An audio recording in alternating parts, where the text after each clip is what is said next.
भानुदास एकनाथ। आषाढी एकादशी म्हणजे तो दिवस ज्या दिवशी सर्व वारकरी मंडळी, वैष्णवजन आणि सर्व भाविक भक्त अत्यंत प्राणप्रिय अशा पांडुरंग परमात्म्याचं दर्शन घेण्यासाठी पायी वारी करत पंढरपूरला पोहोचतात।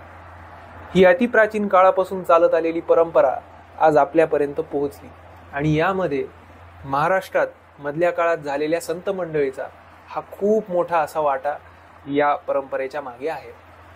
ही परंपरा आपल्यापर्यंत येत असताना हे नक्कीच एवढं सोपं राहिलेलं नाही। यामध्ये खूप इतिहास आहेत, यामध्ये खूप जणांचं शौर्य आहे। तसंच एक वर्ष असं घडलं की आषाढी एकादशीच्या दिवशी पायीवारी करत दरवर्षीप्रमाणे सर्व संत मंडळी, सर्व भक्तजन पंढरपुरात दाखल झाले आणि असं लक्षात आलं की पांडुरंग परमात्मा त्यांच्या स्थानी उपस्थित नाहीत। हे पाहून सर्वजण चिंतित झाले। भानुदास एकनाथ। आज आषाढ शुद्ध चतुर्दशी म्हणजे भानुदास चतुर्दशी। आजच्याच दिवशी संत श्रेष्ठ वैष्णववीर भानुदास महाराज यांनी समाधी घेतली होती। भानुदास महाराज यांचा काळ म्हणजे 15व्या शतकाचा उत्तरार्ध आणि 16व्या शतकाची सुरुवात। सूर्योपासक असणाऱ्या ऋग्वेदी ब्राह्मण भास्कर पंत कुलकर्णी यांच्या घरी भानुदास महाराजांचा जन्म झाला। भानुदास महाराज हे त्यांच्या काळातले सुप्रसिद्ध संत व कपड्याचे व्यापारी होते। हा दिवस वैष्णववीर संतश्रेष्ठ श्री भानुदास महाराजांचा समाधी सोहळा म्हणून मोठ्या उत्साहामध्ये वारकरी संप्रदायामध्ये साजरा करण्यात येतो। अनेक फळांवरती या निमित्तानं कीर्तनं होतात। तो इतिहास सांगितला जातो की ज्या इतिहासामुळे आज पांडुरंग परमात्मा हा पंढरपुरामध्ये विराजमान आहे। ज्यावेळेस भानुदास महाराज लहान होते तर भास्कर पंत महाराजांनी लहान भानुदासांची मुंज केली। एक दिवशी अध्ययन करताना काही कारणाने भास्कर पंत महाराज भानुदास महाराज यांच्यावर थोडंसं रागवले आणि लहान भानुदासांना त्याची भीती वाटली आणि ते घाबरून घरातून निघून गेले। गावाच्या बाहेर निघाल्या अरण्यात त्यांना एक भुयार दिसलं आणि त्या भुयाराच्या लपण्याच्या अर्थाने ते त्या भुयाराच्या आत गेले। आत गेल्यानंतर त्यांना त्या ठिकाणी एक सूर्यनारायण महाराजांची मूर्ती दिसली आणि त्या मूर्तीला पाहून, ती एक प्राचीन मूर्ती होती, ती मूर्ती पाहून त्यांना भीती तर वाटली नाही, पण त्यांनी त्या ठिकाणी नतमस्तक होऊन सूर्यनारायण महाराज यांची स्तुती केली। ही गोष्ट सूर्यदेवांना खूप आवडली आणि सूर्यनारायण महाराज त्या ठिकाणी एका ब्राह्मणाच्या रूपात आले आणि त्यांनी भानुदास महाराजांना दूध दिलं आणि ते म्हणले की तू इथे बसून पांडुरंगाचं स्मरण कर आणि तुझ्यावर जर काही संकट आलं तर ते मी त्या संकटाचा नाश करून देईल, असं आश्वासन दिल्यानंतर भानुदास महाराज त्या ठिकाणी रोज पांडुरंगाचं स्मरण करत बसायचे। या गोष्टीला एक आठवडा उलटून गेला। एका आठवड्यानंतर भानुदास महाराज भुयारातून बाहेर आलेले असताना गावातल्या एका व्यक्तीने भानुदास महाराजांना पाहिलं। त्यांच्या घरी त्यांचे आई वडील अत्यंत चिंतित आणि दुखी होते की भानुदास महाराज कसे असतील, काय असतील। तर त्या व्यक्तींनी भास्कर पंतांना येऊन सांगितलं की आम्ही लहान भानुदासांना त्या भुयाराच्या अशा एका भुयाराजवळ बघितलं। तर भास्कर पंत महाराज ते सर्व लोक तिथे पोहोचले। त्यांनी भानुदास महाराजांना जवळ घेतलं, त्यांना मिठी मारली आणि त्यांच्याकडनं हा सर्व वृत्तांत ऐकून घेतला। कालांतराने भानुदास महाराजांचं लग्न झालं, त्यांना चक्रपाणी नावाचा मुलगा झाला आणि अशा प्रकारे त्यांचं आयुष्य चालत होतं। एक भरपूर काळ होऊन गेल्यानंतर त्यांच्या पत्नी त्यांच्याजवळ असा आग्रह धरायचा की काहीतरी व्यापार केला पाहिजे, काहीतरी पोटा पाण्यासाठी केलं पाहिजे, ज्याने की थोडासा पैसा मिळेल, ज्याने आपलं लेकरांचं पोट भरता येईल। ही चिंता भानुदास महाराजांच्या जवळपास असलेल्या सगळ्यांनाच त्यांच्याबद्दल वाटायची।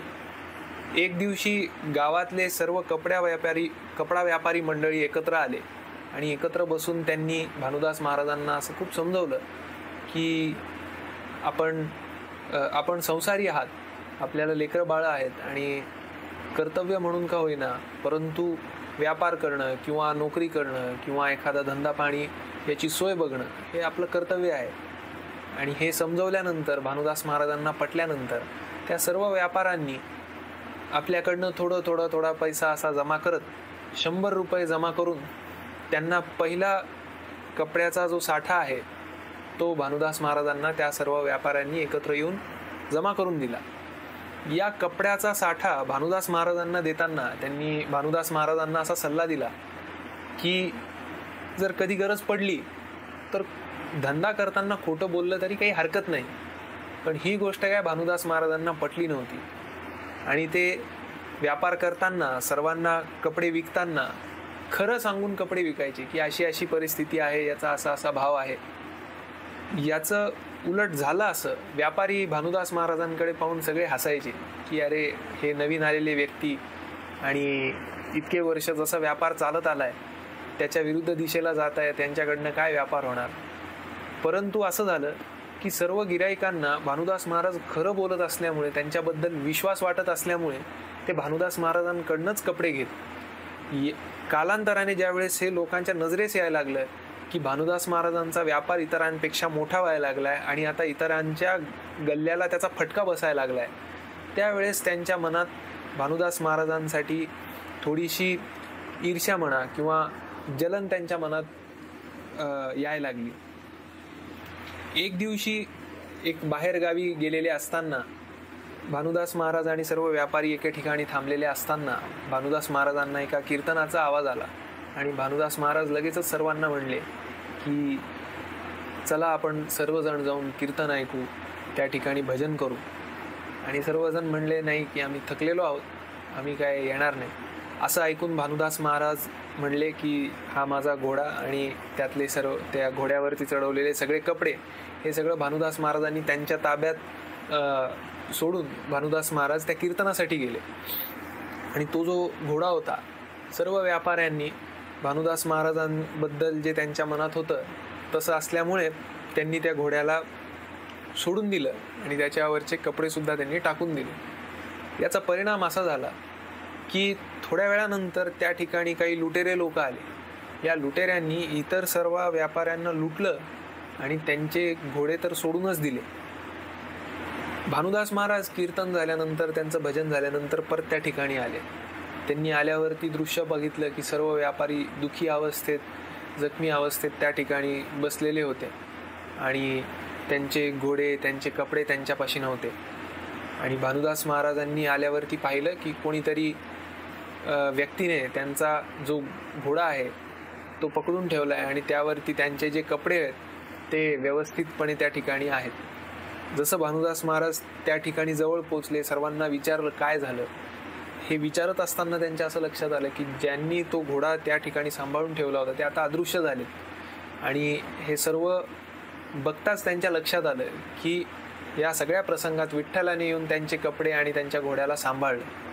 हे जसं भानुदास महाराजांना लक्षात आलं की विठ्ठलाला, पांडुरंगाला आपल्यासाठी एवढे कष्ट घ्यावे लागले, तसं भानुदास महाराजांना एकदम त्या गोष्टीचा त्यांना त्रास झाला की आपल्यामुळे देवाला इतका त्रास घ्यावा लागला. असा विचार आल्यामुळे भानुदास महाराजांनी त्या क्षणी ते कपडे उरलेल्या सर्व व्यापाऱ्यांमध्ये वाटले आणि त्यांनी त्या क्षणी व्यापार सोडून दिला. आणि तेव्हापासून त्यांचा जो आधीपासून जो पारमार्थाचा जो प्रवास सुरू होता तो त्यांनी सुरू ठेवला. आणि त्यानंतर त्यांची जी पंढरीच्या वारीचा जो त्यांचा नेम असायचा, जी त्यांच्याकडे वंशाने आलेली परंपरा होती, त्याप्रमाणे ते तिथून पुढे त्यांची वाटचाल करत असत. तर सुरुवातीच्या काळामध्ये कपड्याचा व्यापार करणारी एक व्यक्ती कुठेतरी कीर्तन ऐकते आणि घराण्यात चालत आलेली वारकरी संप्रदायाची परंपरा आता आपण चालवली पाहिजे ही भावना त्याच्या मनामध्ये जागृत होते आणि पंढरपूरला जायला सुरुवात करते. आपला व्यापार बंद करून सर्व संपत्ती, सर्व जो पैसा किंबहुना सर्व कपडा आपल्या इतरांना, मित्रांना, व्यापाऱ्यांना वाटून देतो आणि परमार्थाच्या मार्गाला लागतो. याच्यासाठी सुद्धा हिंमतच लागते. संत श्रेष्ठ वैष्णवीर भानुदास महाराज यांचं पवित्र चरित्र, यांच्या शौर्य कथा या व्यतिरिक्त त्यांचं साहित्यिक योगदान हे सुद्धा खूप महत्त्वाचं आहे. आपल्याकडे त्यांचे काही अभंग, गवळणी आणि त्यांनी लिहिलेले काही चरित्र हे आपल्याकडे उपलब्ध आहेत. उठी तात मात भय प्रातरजनी सोती मेर गई, मिलत बाल सकल ग्वाल, सुंदर कान्हाई जागो गोपाल लाल, जागो गोविंद लाल, जागो गोपाल लाल, जागो गोविंद लाल, जननी बल जाई, जागो गोपाल लाल, जागो गोविंद लाल।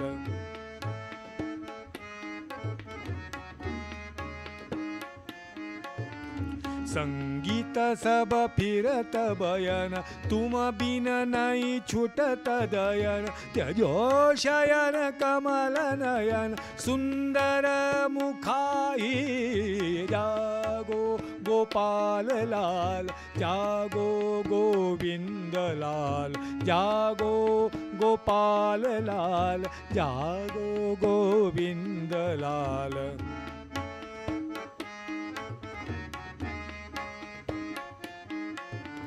मुखती पट दूर कीजो, जननी को दर्श दीजो, दधी खीर मांग लीजो, खीर खांड मिठाई, जागो गोपाल लाल, जागो गोविंद लाल, जागो गोपाल लाल, जागो गोविंद लाल।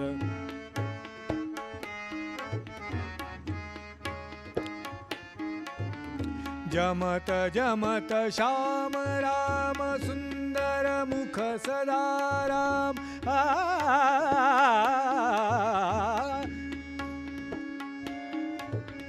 जमत जमत श्याम राम, सुंदर मुख सदा राम,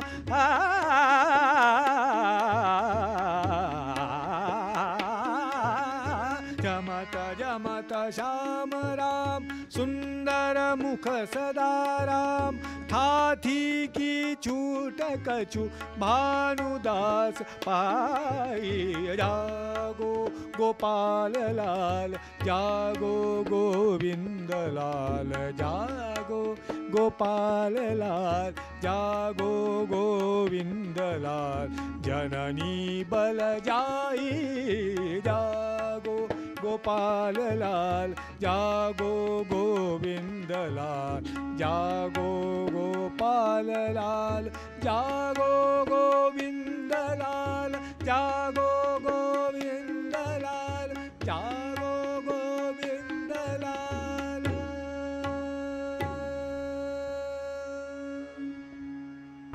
यामध्ये विजयनगरच्या राजांनी पंढरपूरहून नेलेली मूर्ती वापस आणताना त्यांच्या भावना प्रकट करणारे जे करुणा प्रकरणातले जे अभंग आहेत, हे सर्व साहित्यात अत्यंत विलक्षण असे अभंग आहेत।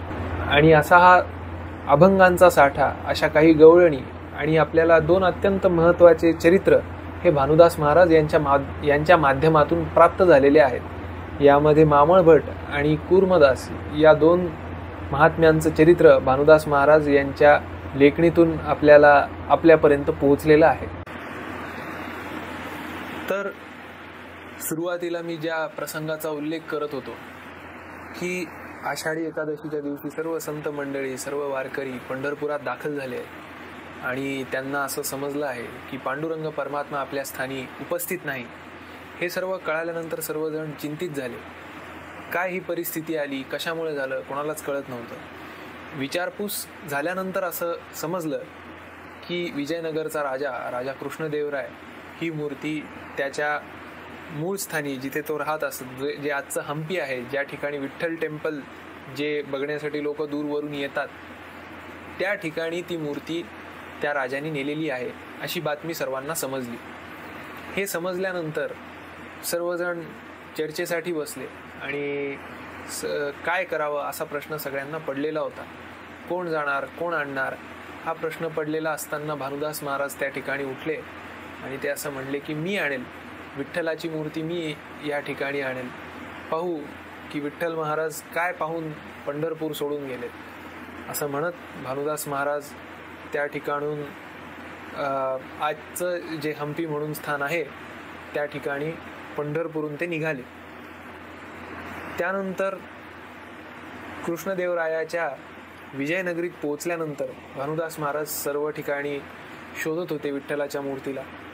त्यांना राज्यातल्या वेगळ्या वेगळ्या गोष्टी, महाद्वार, नदी या सर्व गोष्टी दिसत होत्या, पण विठ्ठलाची मूर्ती कुठे असेल हे काही कळत नव्हतं. नंतर त्यांना असं लक्षात आलं की एक अशी जागा बनलेली आहे ज्या ठिकाणी 7 दारं, त्याला सोन्याचे कडी कुलप असं सर्व एक नियोजन केलेलं आहे आणि त्या ठिकाणी फक्त राजा जाऊनच दर्शन घेतो अशा ठिकाणची एक जागा बनवलेली आहे. हे कळताच भानुदास महाराज म्हणले की अरे, हे देवानी काय परिस्थिती करून घेतली आहे. एवढी मोठी पंढरी, तिथे देवासाठी इतके सारे भक्त जमा झालेत, ते सगळं सोडून इथे सोन्याच्या कडी-कुलपाच्या मागे देव जाऊन बसलाय, असं भानुदास महाराज म्हणले. आणि त्यांनी पांडुरंगाचं चिंतन केलं. असं करत असतानाच रात्रीची वेळ होती. त्यावेळेला सर्व कडी-कुलप गळून पडले, दारं उघडले आणि भानुदास महाराज यांची विठ्ठलाची भेट झाली. विठ्ठलाच्या चरणावरती भानुदास महाराजांनी साष्टांग दंडवत घातलं आणि विठ्ठलाला म्हणले की विठ्ठला, इकडे कुठे येऊन तुम्ही थांबलात?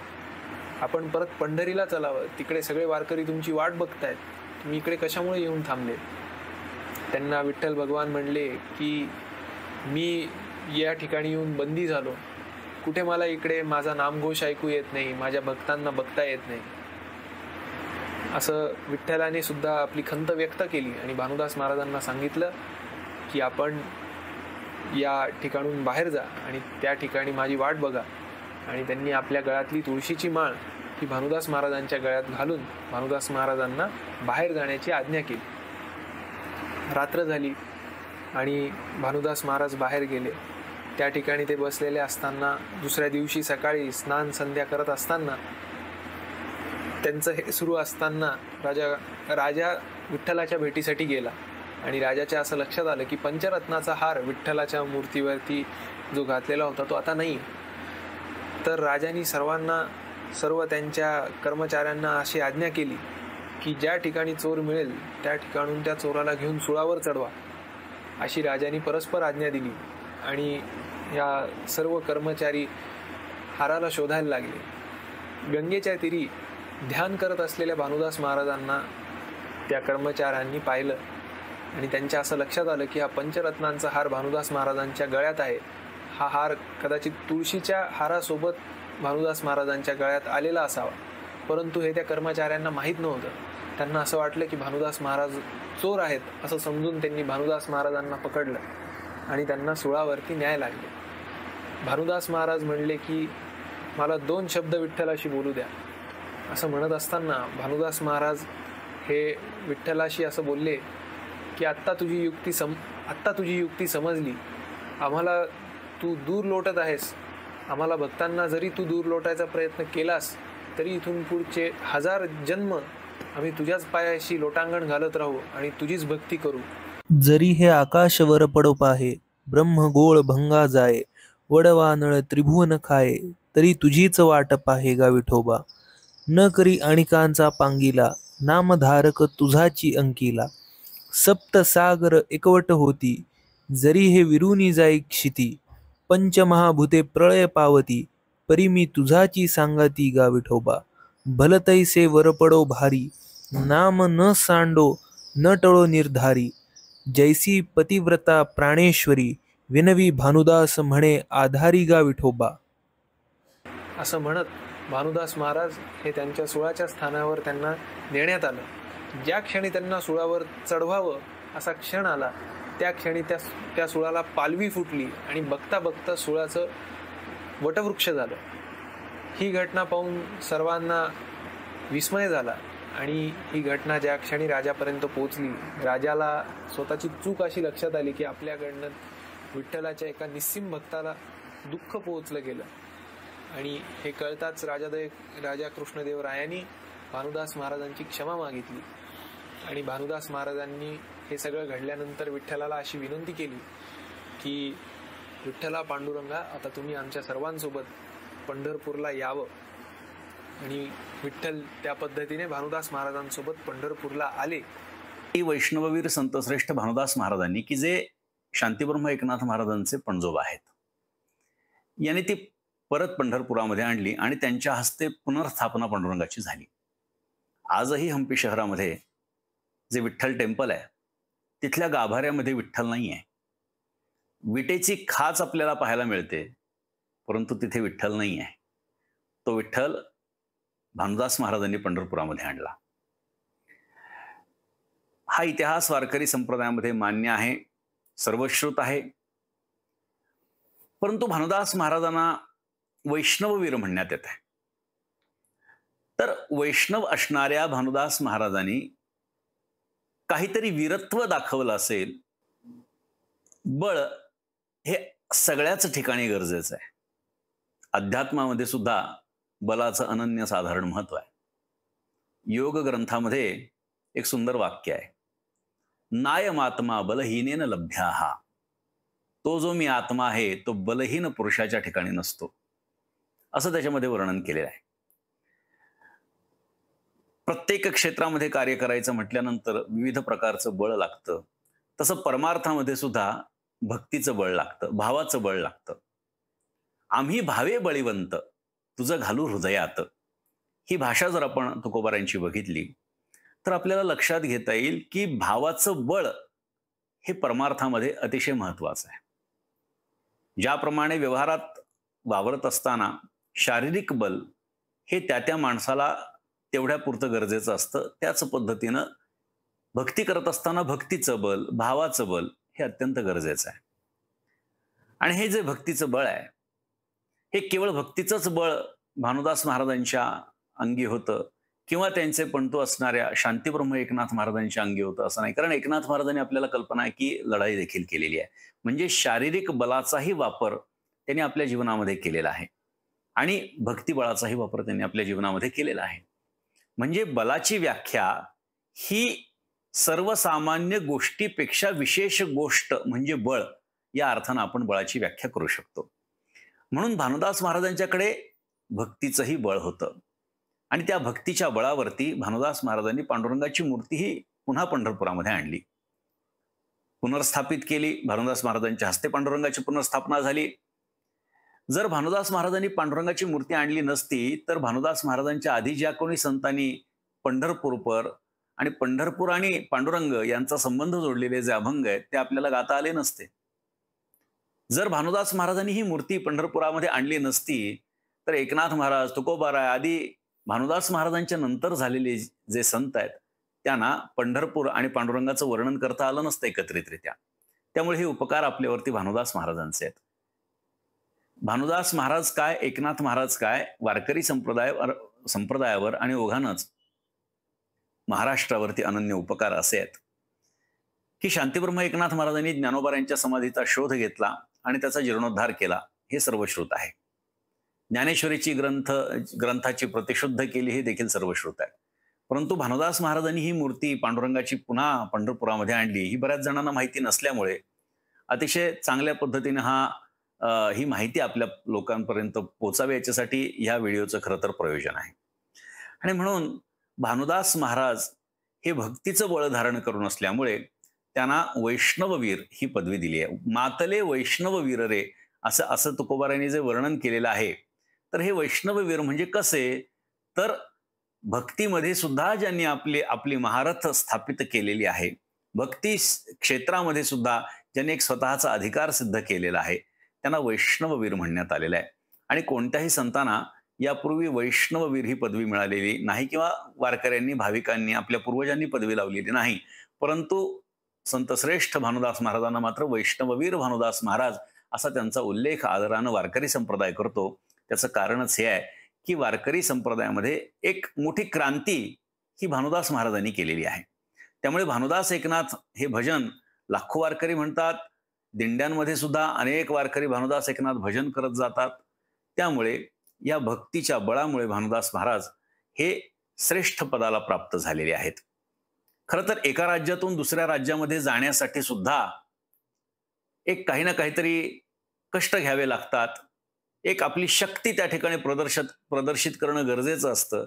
कारण दुसऱ्या राज्यामध्ये जाऊन आपल्या राज्यामध्ये आपल्या एका राजाकडून काहीतरी गोष्ट घेऊन येणे ही साधी गोष्ट नाही आहे. याच्यासाठी सगळ्याच प्रकारचं बल अपेक्षित आहे आणि ते भानुदास महाराजांच्याकडे होतं. म्हणून भानुदास महाराज हे वैष्णववीर भानुदास महाराज म्हटले गेले. तर पंढरपुरात पांडुरंग परमात्म्याची परत पुनःप्रतिष्ठापना झाल्यानंतर श्री विठ्ठलांनी भानुदास महाराजांना असं म्हणले की तुम्ही 2 वरदान मागा. याचं उत्तर देताना भानुदास महाराज म्हणले, त्यांनी 2 वर मागितले. त्यापैकी पहिला वरदान त्यांनी असं मागितलं की तुम्ही आमच्या कुळात जन्म घ्यावा. म्हणजे पांडुरंग परमात्मा यांनी भानुदास महाराजांच्या कुळात जन्म घ्यावा. आणि दुसरं वरदान त्यांनी असं मागितलं की मला नित्य आपल्या चरणाशी स्थान द्यावं. असे 2 वरदान भानुदास महाराजांनी विठ्ठलाला मागितले. हे दोन्हीही वर विठ्ठल परमात्म्याने पूर्ण केले. पुढे भानुदास महाराजांच्या पोटी चक्रपाणी महाराजांचा जन्म झाला. त्यांच्या मुलाचं नाव सूर्यनारायण महाराज आणि या सूर्यनारायण महाराजांच्या पोटी शांतीब्रह्म श्रीमंत संत एकनाथ महाराज म्हणजेच पांडुरंग परमात्मा, जे आपण म्हणतो भानुदासाचे कुळी महाविष्णूचा अवतार, ते जे वरदान भानुदास महाराजांना दिलं होतं ते त्यांच्या कुळात एकनाथ महाराजांच्या रूपात जन्म घेऊन पहिलं वरदान पांडुरंग परमात्म्याने पूर्ण केलं. आणि जे दुसरं वरदान भानुदास महाराजांना दिलं होतं की चरणी नित्य स्थान द्यावं, हे वरदान त्यांनी भानुदास महाराजांची जी समाधी आहे, जिथे आपण सोळखांबीत जी उजवीकडे आपल्याला समाधी दिसते, ती भानुदास महाराजांची समाधी आहे. ज्या ठिकाणी आपण नमस्कार करून आतमध्ये जातो, पांडुरंग परमात्म्याच्या लगेच जवळ असलेली ती जी समाधी आहे ती भानुदास महाराजांची समाधी आहे. आणि हे जे स्थान त्यांना दिलं, या स्थानाच्या योगाने पांडुरंग परमात्म्यांनी भानुदास महाराजांना दिलेलं दुसरं वरदान सुद्धा पूर्ण केलं. अशा पद्धतीने भानुदास महाराज यांनी 2 वर पांडुरंगाला मागितले, जे पांडुरंग परमात्म्यांनी पूर्ण केले. पहिल्या वरामध्ये त्यांनी सांगितलं की मी तुझ्या कुळामध्ये जन्म घेईल आणि म्हणून एकनाथ महाराजांच्या रूपामध्ये भानुदासाचे कुळी महाविष्णूचा अवतार असं म्हटलेलं आहे. अनेक प्रमाणात त्याच्या संबंधाला देता येतील की प्रगट परब्रह्म भानुदासाचे वंशी भजा हो भजा माझ्या एकनाथासी, असं नाथ महाराजांचे नातू कवी मुक्तेश्वर यांनी देखील नाथ महाराजांच्या आरतीमध्ये म्हटलेलं. अशी अनेक प्रमाणं आपल्याला देता येतील की भानुदास महाराजांच्या कुळामध्ये किंवा भानुदास महाराजांच्या बद्दल स्वतः एकनाथ महाराजांनी देखील असं वर्णन केलेलं आहे. धन्य निज भाग्याची लीळा आलो वैष्णव कुळा जन्मनी, किंवा वंदू भानुदासाता जो का पितामहांचा पिता, ज्याचे निवंश भगवंता झाला सर्वथा प्रिय कर.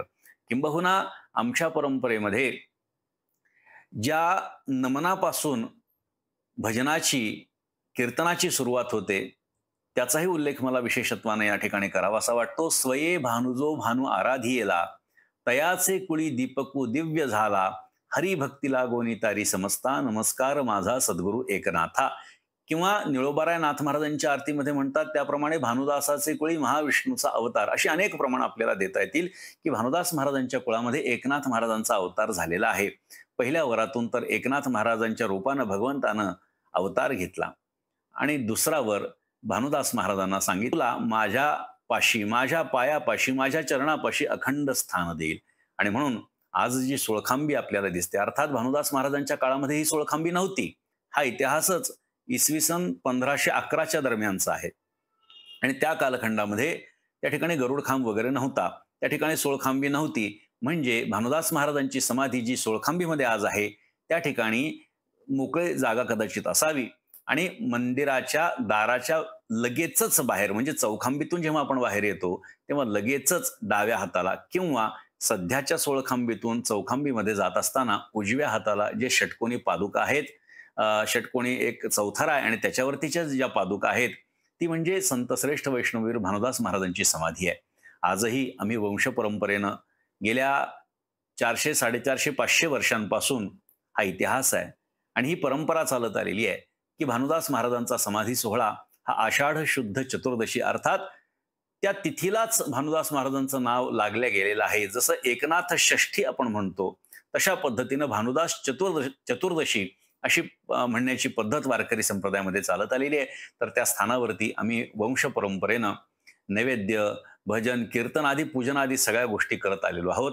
आणि निश्चितपणे भानुदास महाराजांची आणि पांडुरंगाची कृपा आहेच आहे. त्या पद्धतीनं आमच्याकडून जन्मोजन्मी, आमच्याकडून पिढ्यानपिढ्या, वर्षानुवर्ष ही सेवा भानुदास महाराजांनी, शांतीब्रह्म एकनाथ महाराजांनी आणि पांडुरंगांनी करून घ्यावी अशी प्रार्थना त्यांच्या चरणावरती करतो. वैष्णववीर संतश्रेष्ठ भानुदास महाराज की जय.